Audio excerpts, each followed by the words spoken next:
Who's driving? You want me to drive or you want to drive? You drive, Brad. I'm not good at this stuff. Cool. Let's rock in 5, 4. What's up, guys? Brad Thomas here, and we are back for another episode of Bankroll Blitz. I'm joined by Josh Lander and Bobby Stanley Jr. Fellas, I missed last week. Last week was the birth of my daughter, and I know you guys held it down, but just in case, I want to see how you did. I'll kick it off to you, Bobby. How was your week last week? Oh, it was trash. It was trash. My highs are high, my lows are low. I got throttled with DeAndre Swift and the longest rush. It's something I'm changing in my in this week to see if it makes a difference. I went really heavy into like PFF stats and grades and these really arbitrary things where you can really talk yourself into a play. But maybe it's not a good number. Maybe you're overvaluing it. So this week I scaled back on the PFF stuff and just went, that's not a good number. This is a buy low spot. And I'm going to see if it makes a difference. But last weekend was not for me. Yeah, I mean, similar for me. I mean, what was really great, I'm going to be honest with you, and I'm not even just trying to plug like last week's episode or Thomas Viola from Unabated, but dude helped me out with some stuff last week when we spoke to him. I know Bobby and I were both like a little bit, bright-eyed and like, oh, nice. That's some good stuff you're dropping here, including the idea that teasers, which oftentimes are labeled like chalky or newbie, they're really valuable on Sunday morning after all these lines. And it made total sense what he said. All these lines have been put to the exact right spot by market pressure and the like. So now you have a concrete number that has a little bit more stability in reasoning. It's not just some arbitrary number that somebody came up with at a sports book before the market had time to attack it. Once they're attacked, now you've got a really strong anchor to like tease off of and know that you're actually getting legit numbers, not random arbitrary ones. So worked out for a couple teasers on Sunday for me that really, really helped me out, because other than that, I missed a couple sides and a prop. Yeah, Thomas knows his stuff. Sorry to cut you off. He knows his stuff. I'm sad I couldn't make it and talk with him. But like, I've started to do the math, right? Like when I look at NFL props and bets, like if I lock in a side early at the open, my numbers are good. If I lock it in the middle of the week, pretty bad. If I lock it in on Sunday, even worse. And same with props, but it's reverse. Props, if I get them at the open, great. But if I get them at the end of the week, terrible. So it makes sense why teasers are so profitable. I look at my teaser numbers. They hit at a high clip. And what's funny is I stopped teasing favorites. I was teasing favorites. And I noticed that. It would be the only leg that lose. Yeah, I'm on so many shows. You want to get? I feel like I got a handle on your betting, and I've noticed you taking bumping it up, right? You bump the dog number up. And you want to get through those key numbers. You want to get through a 7. You want to get through a 3, and if you can get to that, that's your. If you're going with the favorite, if you're going with an underdog, get over that 7, get over that 3 to a 3.5. So, yeah, man, he was good stuff. Unabated is a great app. We are not getting paid by Unabated. I've used it. They are genuinely a valuable tool to have, whether it be player props, sides, or totals. They're smart guys. They don't get enough credit in this space. Agreed. With that said, let's kick it off with this week's bets. I will do my first one. It's an 8-point teaser. And I know not everyone has 8-point teasers. So 7-point teaser and 7.5-point teasers are still fine with these.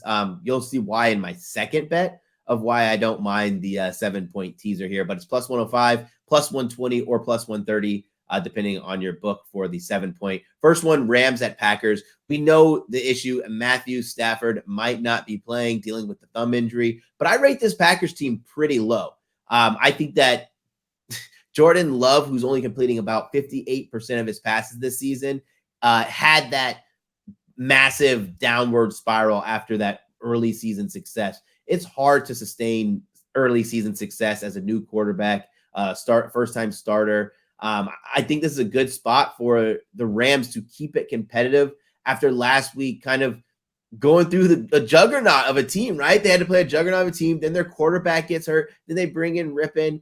Now they can settle in a little bit more. Also, I think it makes life easier not having, with the Packers, not having Rasul Douglas for the Rams, regardless of who's playing quarterback. I cross my fingers and hope to die that Matthew Stafford doesn't stick a needle in my eye and he is playing. But getting the Rams at plus 11 is pretty nice. The next game, Buccaneers at Texans. Buccaneers up to the 11 as well. I have the Bucks as an outright winner in my in my sheet here. The Texans, they're going to be able to get a little bit of pressure on a quarterback throughout the year, but the Bucks are top 5 in QB sacks so far this season, top 10 in quarterback pressures.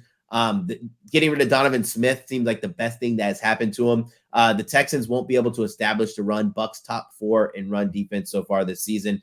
And last but not least, Dolphins plus 10 against the Chiefs. I think the Chiefs win this by 2 or 3. They could probably bump it up to 4, but getting them at 10 is great. Remember, this game is played in Frankfurt, Germany, neutral site field. I just think that when you have a team that offense is more fluid in the Dolphins that can hurt you in multiple areas, that's whether it be on the ground or through the air, travel doesn't impact you as much as the Chiefs, who need to be perfect. It's crazy that we're saying that, but they need to be perfect. They need perfect quarterback play because their run game is not as strong as they should be. They need perfect quarterback play because their receivers are dropping passes. On the other hand, I don't think Tua needs to be perfect. I don't think the wide receivers need to be perfect because there's so many options, and the running game kind of speaks for itself there. So again, that's Rams to 11, Bucks to 11, and Dolphins to 10. No arguments there. Double digits. Not going to fight you on the Rams at all. I'm very intrigued to see this whole Miami-Kansas City game in Germany. Both teams had 2 different approaches to how they're showing up. I think Miami showed up 5 days earlier. I think Kansas City showed up 2 days earlier. And they pretty much said, if you show up 5 days earlier, you have time to adjust to the time zone. If you show up 2 days earlier, you pretty much have to keep your same sleep schedule. That's, I guess, what a lot of these, what is it? The races, the Grand Prix race guy. I can't think of the name. Yep. F1 guys I'm talking about. F1, I'm sorry, the F1 guys. So it's going to be interesting to see how both teams perform. I kind of like what Miami did, showing up a lot earlier. But this is, it's upsetting me that this is probably one of the best games in the regular season we're going to see. And unfortunately, we're getting it in Germany. There's no home field advantage. Yeah. The time zone's going to play a wacky thing. So a little upset with the NFL they did this, but either way, double digits across the board. I like the teams. I'm just happy I'm flying from the West Coast to the East Coast so I can watch this game at a reasonable freaking hour and not 6:30 a.m. on the Pacific Coast, because I do want to watch this game. And it sucks so much because I really do believe in the idea of being there. Like I slammed the Jags against the Bills because they'd freaking been in London for 2 weeks. And I think that matters a lot, man. And so I do believe in the getting there 5 to 6 days earlier for the Dolphins, but I'm still riding with the Chiefs, man. So I definitely have all these bets. The Packers freaking suck, dude. I'm all over everything. Dude, I'm fading the Packers. I have their win total under, which is season total over, which is like looking beautiful by the day. And Aaron Jones got that big fat Q next to his name once again. Yep. Every week of the season, man. So, Bobby, what you got? Good stuff. Why don't we couple this one together? So I like Jonathan Taylor over 81.5 rushing receiving yards, and I know you like Jonathan Taylor over 62.5 rush yards. So why don't we ping pong back and forth? It's probably a similar play. So for Taylor, last 2 games he's back in the starting role, saw double digit carries. In the 4 games he's returned, he's seen 6 targets in 4 targets in 2 of the 4 games. I think this week is a breakout for Jonathan Taylor, who kind of reminds us who he is. If you think about it, 4 games returning, that was his preseason. He missed the first couple games of the year, so now he's back in game shape, I would say, and it's a great matchup for him with Carolina. We're getting a low number, whether it be your 60 or 61.5, my 81.5. Carolina giving up 5.5 yards per carry, 126 yards per game on the ground to opposing running backs. If you take out their Saints performance, which I know seems weird, but they're playing Jamal Adams and the other backup running back. I can't think of his name. Tony Jones. If you take that game out, they're giving up 4 reception and 47 yards per game on the ground to opposing running backs. So I'm playing the over 81.5 rushing receiving yards, and I'm going to play his alt line of 100+ rushing receiving yards. It's plus 210. But sell me on just the rushing piece as well. Both look yes. Good. No. So I don't even think I need to, because you nailed all the rushing stuff too in terms of Carolina's D combined with JT being back. Right. I think his coming out party. I mean, if you were watching that Browns game, Colts game, which I hope you were, it was 31-30 in a back and forth affair. That was pretty fun, actually, even when we saw PJ Walker get in. But that was his coming out returning party.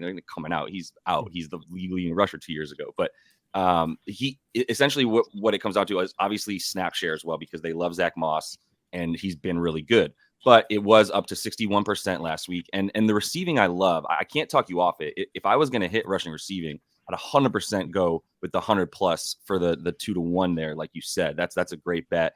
And then the rushing for me, the only thing that scares me is the blowout factor. Maybe it shouldn't, because the Panthers showed us a little bit something more last week in a really bad spot for the Texans, I would say. But either way, like, still a good spot for them. And now we're moving into a situation where I just think this Colts offensive line is going to still have a pretty easy time with the Panthers moving forward. Jonathan Taylor, even in the last game, the 12 carries for the 92 yards at the 8 yards a clip, he wasn't even touched until about 3.5 yards out, right? So his yards before contact were massive in that game. And I think you're going to continue to see that against a defense that's been moved around, like you said, for the 5 yards per rush. I just worry about the blowout factor. I'll just finish on that point, because if they don't need to throw against him, Carolina doesn't allow a ton of yards receiving to opposing running backs, because I think teams just know they don't have to. Like, they can just straight up run and treat it like a 4-yard out route, because they're going to get 4 yards on that rush, if not 5. Obviously 5 actually each time. So that was the only reason I went away from it. I thought 63.5 was so low. I think you just run away with Jonathan Taylor, and then maybe you see some more Zach Moss at the same time. Like, he's also their best wide receiver. No offense, Michael Pittman, but like, Jonathan Taylor's that dude. So like, it would make entire sense that especially if it's a little bit more of a neutral game script than I'm giving the Panthers credit for, then I think the receiving is still a good option in there. Yeah. All right. So Jonathan Taylor, we love this week. We'll probably talk about him some point in the touchdown segment. But Brad, stop teasing us. Tell us about your second play. Yes, it's another teaser, and I'm going back to the Dolphins. So this is why I tell you I don't mind if it's 7. I'm taking a 6-point teaser here, Dolphins +8. Like I said, I have this number at 2-3, and I think 4 would be a little bit of a ballooned number for the Chiefs for me. I want to go and touch back on the Chiefs last week. I don't want anyone to sit here and talk about the Chiefs, having to deal with the cold weather, inclement weather, all this nonsense. I watched that game, and both quarterbacks looked like 2 different guys. Patrick Mahomes didn't want to be there, when he was having a bad game. And that just brings me back to the point of, like, you have to play perfect for your Patrick Mahomes throughout the season, right? Like, it's just so hard with your wide receivers just dropping passes. Young wide receivers do that, especially young wide receivers with pressure. Like, when you think about all of the teams, we'll even go in any sport where you have this dynasty, right? Of these, we get started to call the Chiefs a dynasty, or at least a team that has a lot of success. And these young players start to join in. It's the young players who feel most pressure. It's like they almost feel as if they deserve the success that the Chiefs have had, not had to earn it or grind their way like a lot of players like Tyreek Hill, Travis Kelce, Patrick Mahomes. They had to grind to prove themselves. When you see younger players going there, even Mecole Hardman had to grind and deserve it, but I think he kind of missed that excellence that's required to win at a high level by leaving just that brief stint, because he wasn't even great himself, making mistakes that were un-Chiefs like. In the next game, I have Bills getting +7.5 against the Bengals. Yes, I will automatically say the Bills are banged up defensively, and yes, the Bengals look like a whole nother team with Joey B finally settled in, probably a little bit more healthy. But just ask yourself, how often do the Bills lose by double digits, lose by more than a touchdown? Lose by 2 scores? Not very often. I think the Bills keep this competitive. It's just something that Josh Allen likes to do, whether they're down 10 or 14 late in games. They try their best to make this a 1-possession game. It's going to be kind of a funny situation. Even if they're down 11, they're going to try to score a touchdown. They're not going to do one of those, no offense, Sean McVay's and keep it close and knock it down. They're going to want that touchdown, go for it on 4th down. But I actually think they're still live in this game. 4 best teams in the AFC all meeting in week 9. Great.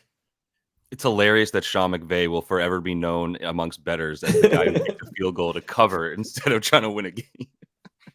Guys, it was the right football move. It was.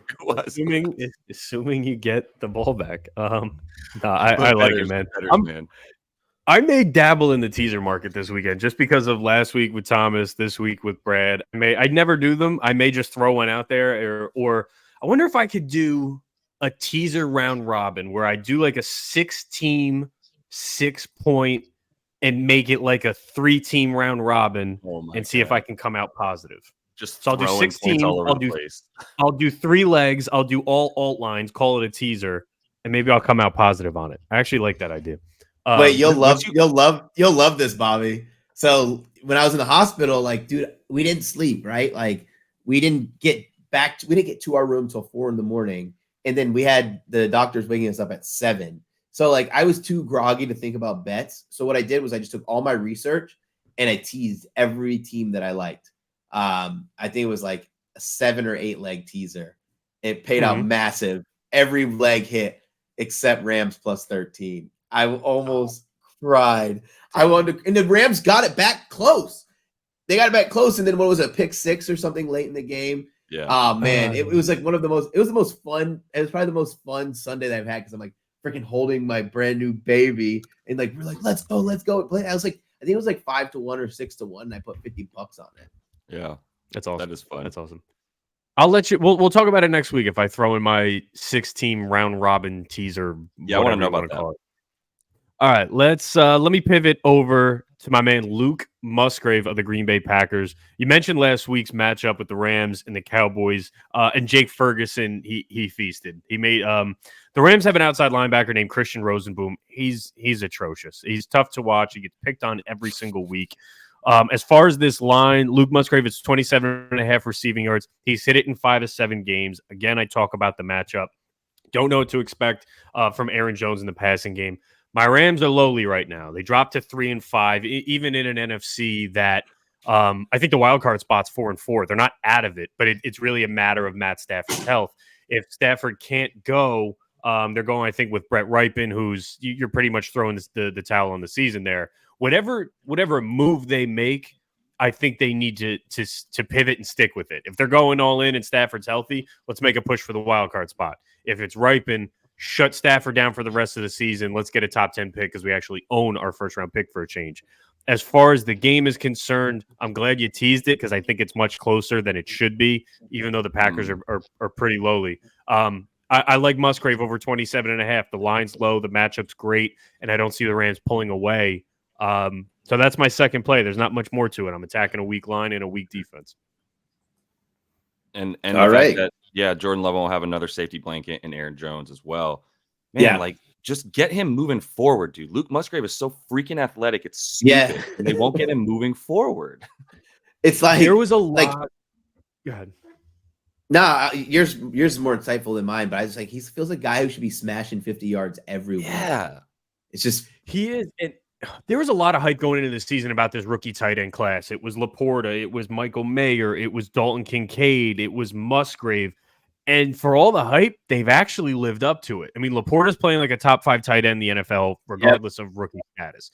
Kincaid, finally, Dawson Knox goes down. He's on short-term IR. He's really starting to flash. Michael Mayer, I won't talk about because he cost me almost $2,000 on Monday Night Football for the shittiest primetime performance ever. And then Musgrave has flashed. So a lot of hype around rookie tight ends that they don't normally perform. And the 4 I just mentioned, they're all top 15 tight ends in the NFL, I would say, right out of the gate, with a couple of them being top 5. And maybe Kincaid, you could say, is top 10. So Musgrave get added to that list. I like 27.5. It's a low number.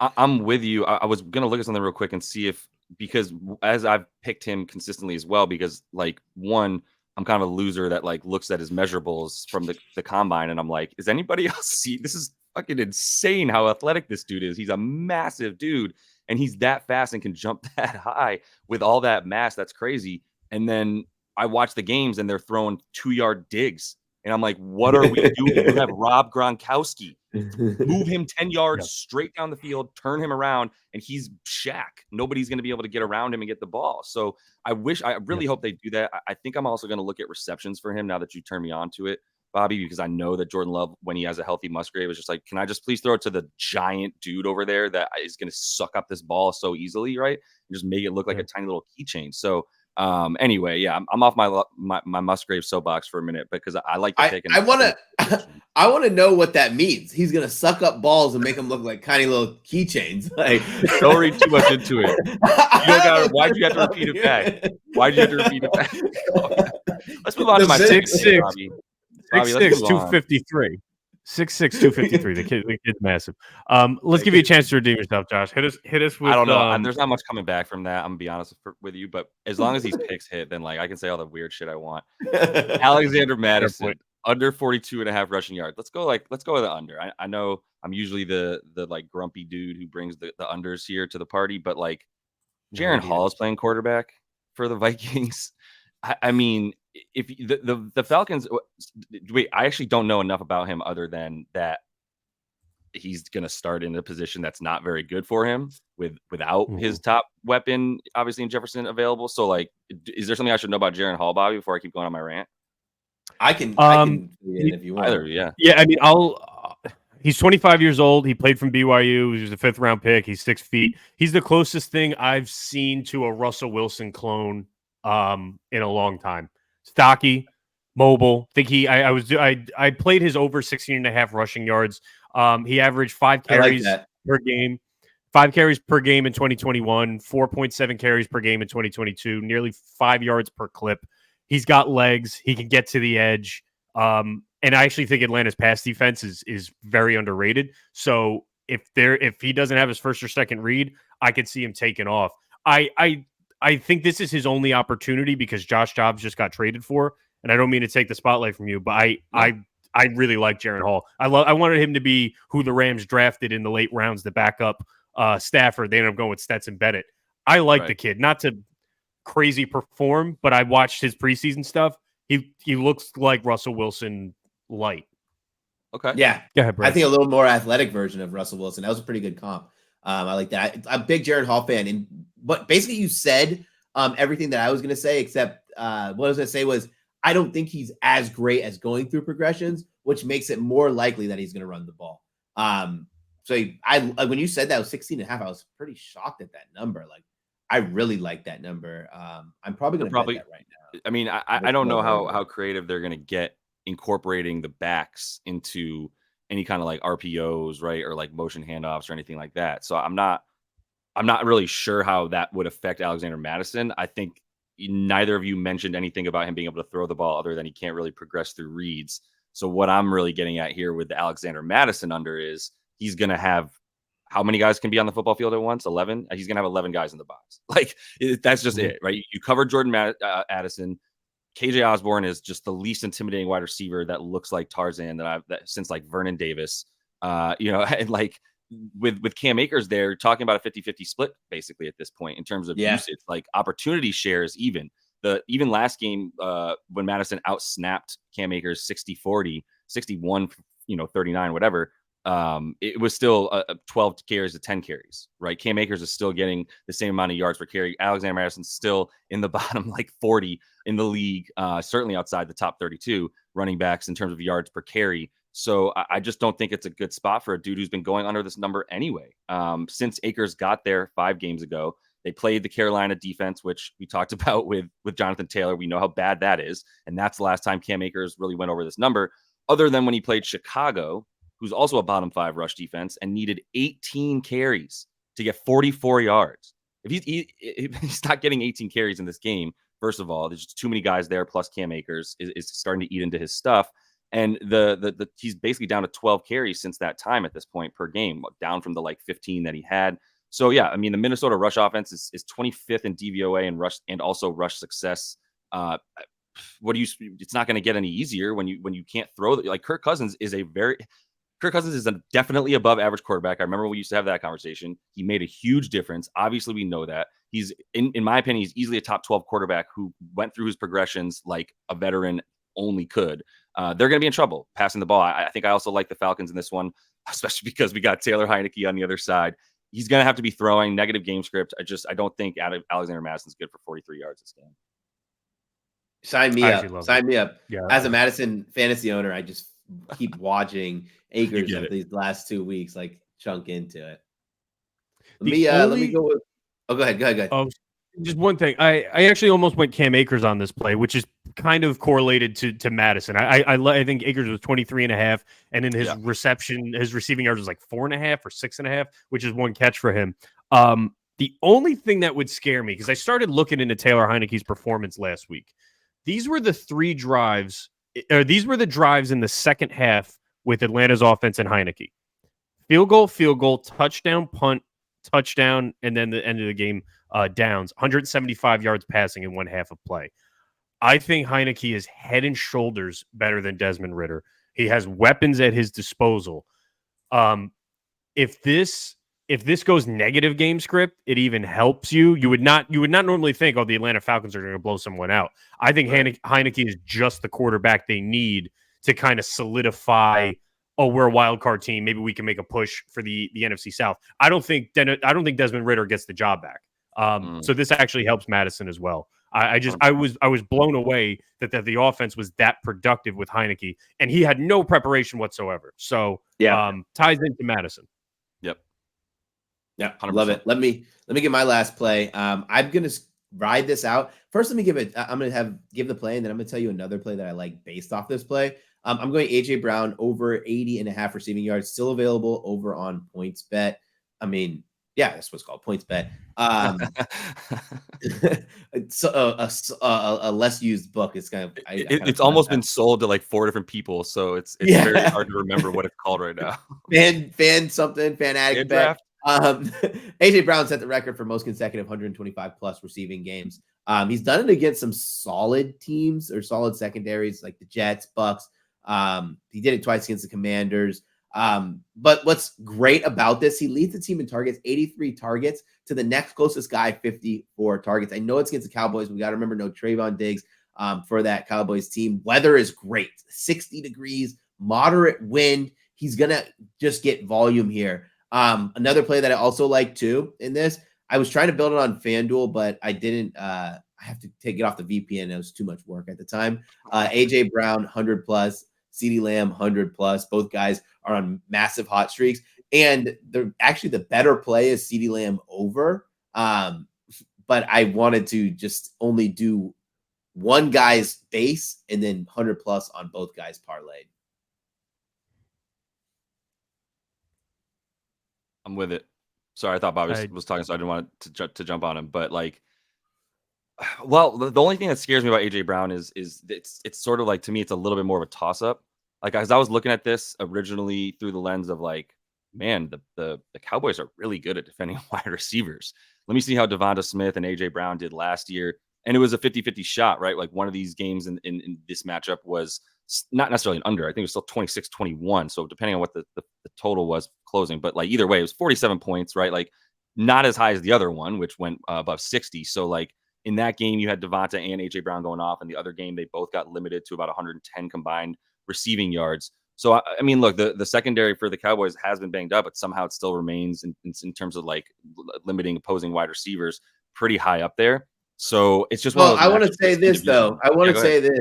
The Cowboys haven't been like that great at limiting wide receivers. Like since Diggs has been out, they've had a couple guys go over 100. And then even that Rams game, they 2 top receivers combined for 90 yards. I feel like if that was a different situation where the Cowboys weren't all over them, and then also Matthew Stafford gets hurt, we might have seen a little bit more success. Yeah, that's fair. Also, which offensive lineman got hurt too in that Cowboys game? I can't remember. For the Rams. For the Rams. So it's hard to protect your quarterback too. When you have I think Havenstein, I think, got hurt. But yeah, no, I mean the story with the Cowboys, they just get an incredible amount of pressure with their pass rush, with their front four. But the Eagles probably have a top 3 offensive line in the league, so it's not it's not going to look like it did last week against Stafford, who was just constantly under duress. So. Who just was sitting next to Micah Parsons as soon as he hiked the ball. Oh my God, Micah Parsons. But not AJ Brown, number 1 in air yards in the NFL. Number 2, Chris Olave. Just a fun fact. Why isn't Chris Olave leading in the league in anything then? What the hell, Chris Olave? He's on my card this week, actually. He's on my card this week at 60.5. He's like Mr. Opportunity. Like he has the opportunity. So like He's gonna have one of those monster games too, and you're gonna see a ridiculous ticket on. By Dude, somebody he's me in high school when all the teachers are like, "You have so much potential. Why are you wasting it?" I hope it. Well, I freaking hope it's this week, man. I got him at 60.5. It's a buy low spot. His line should be like 65.5. And he's playing the Bears. He admitted he's in a slump, and I know in golf you can get the yips, but I think in football you're not in your head as much. You're just playing, and that's after seeing him bounce a ball off his helmet that would have pushed him over the 70-yard mark last week. Yeah, blooper of the season. All right, let me go with one of our favorite plays of the NFL season. It is boom or bust. Yes. It is one catch or not one catch. It is Justin Watson of the Kansas City Chiefs over 16.5 receiving yards. One catch or not one catch.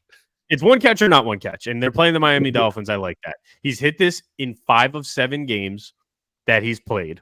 When he does, he either hits it or he either blows it out of the water and goes for 40 plus. He gets 2 catches, or he doesn't catch a ball at all. He's averaging 21.7 yards per reception this season. Like I said, this is one catch. And as far as NFL players that will make their bedtime in Germany, I'm betting on Justin Watson to wake up fresh. I know that's an incredibly racial profile, but I don't care. He's gonna get one catch, and statistically, it will put him over 16.5 receiving yards. So give me Justin Watson, and I'll probably fiddle with his alt lines. I think 25 plus is like plus 150. That's a solid play if you do think he's gonna get one catch. So I love the back and forth of this game.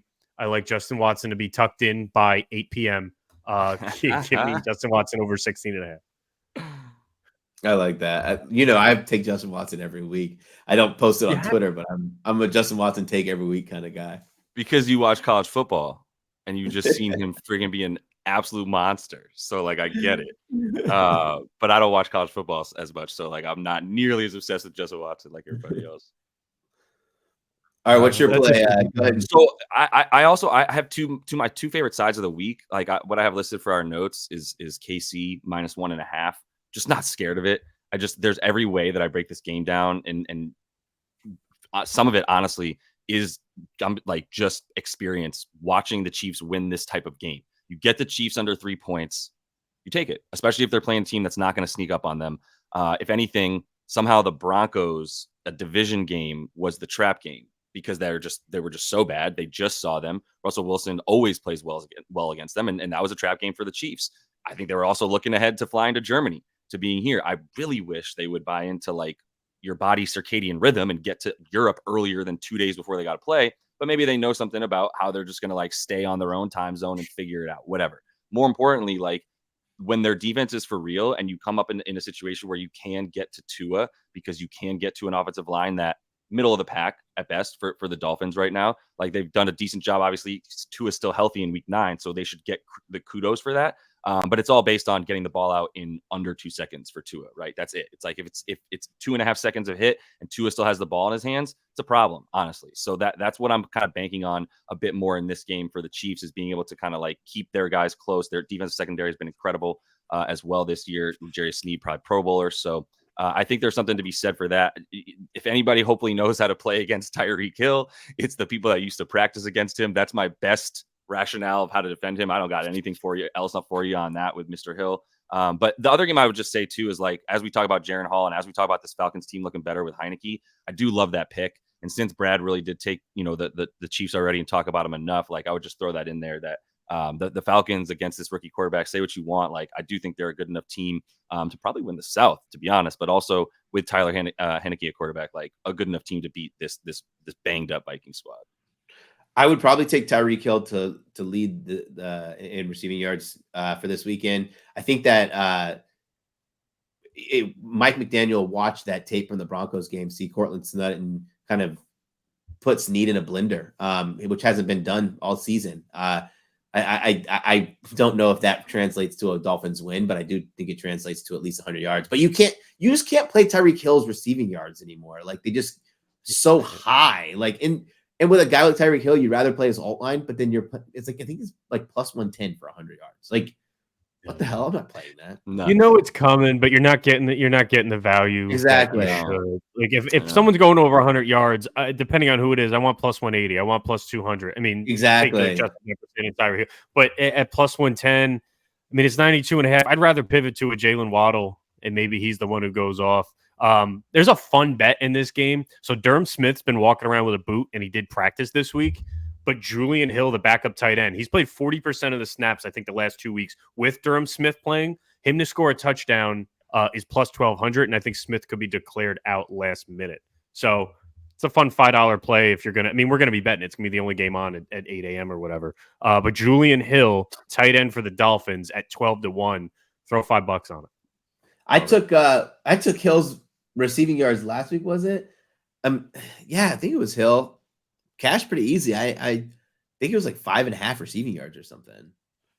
It was nuts. I mean, some of these guys, like, you know, the more you do your research, you get into those little wormholes, and you're like, all right, I got to take the guy to get at least like 5 yards. Like with yours, I'm gonna post Jaron Hall over longest rush over 8.5 yards. Like, I just think that the secondary is so good that he's gonna be playing against to where there's gonna be a breakdown. He's gonna have to run it. Yeah, quite often. I'm playing his alt lines. I think you can get his alt line rushing like 25 plus on Bet365 is like plus 210. So I'm hammering that, and I may go all the way to 50 plus. It's like plus 500. I think he's going to be taken off as much as possible. And players like this, like a Jaron Hall, where the books are guessing like we are. There's no benchmark for this. You're going to go by his college stats. You're going to go by his preseason stuff. Right. I'm going to guess just like you, and you're going to give me odds on it. So why not? Yeah, it's literally you and your homie sitting down with the same amount of information, being like, "You want to bet?" Yeah, and except we're getting good odds for it, right? Yeah, exactly. That was fun, guys. Yeah, let's talk our tutties. Go ahead. Someone kick it off. I went with Bijan. I went Bijan Robinson. Like I said, I like the way Atlanta's offense looked with Heineke.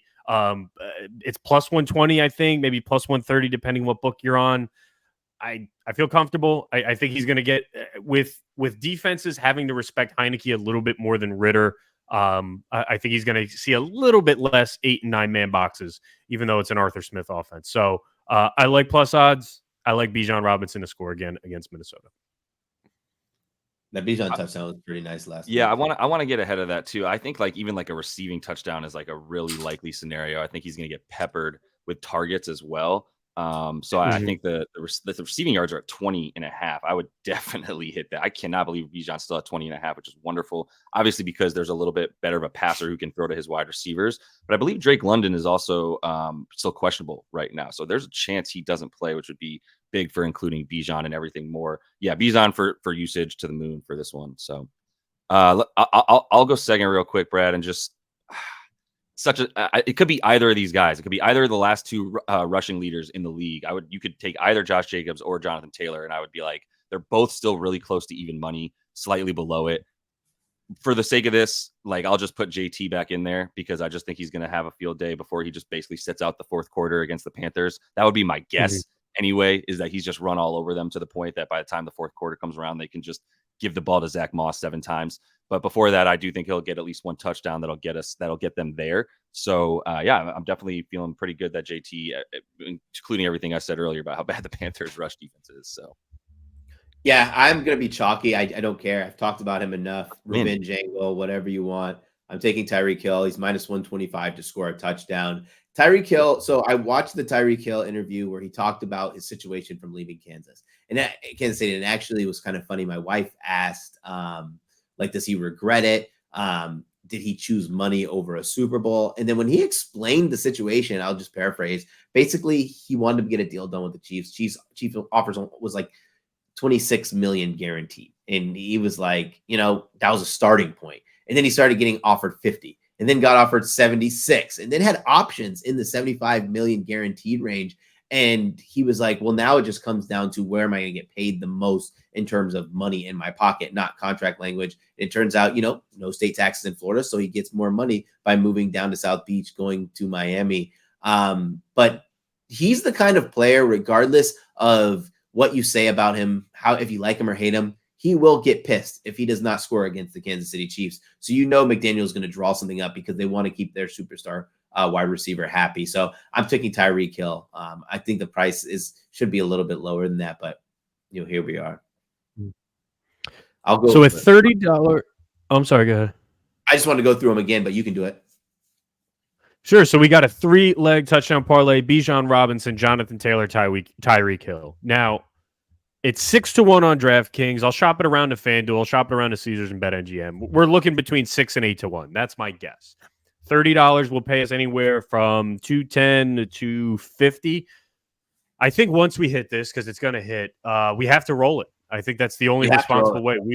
We're not going to give away $200. That means nothing to people. So once this hits, you're going to want to tune in next week to the $200 good call touchdown parlay. Maybe we'll make it a $200 teaser since that's the theme of the show. Either way, these three are pretty good. If you're listening and you have an odds boost on FanDuel, if you have an odds boost on DraftKings, which we're getting every week now, this is the one you want to use your odds boost on. It's Tyreek Hill, it's Jonathan Taylor, and it's Bijan Robinson. Yeah. Agreed. Yeah. This is a good one. All right, boys. Listen. Yeah. Thank you for being flexible in the timing. And for the listeners, thank you for tuning in. If you're listening on a podcast form, make sure you rate and subscribe. If you're on YouTube, ring the bell. That gives you a notification as to when we go live, and like and subscribe. For the dudes over here, I'm Brad Thomas. Thanks for checking out Bankroll Blitz. Take care. Later, guys.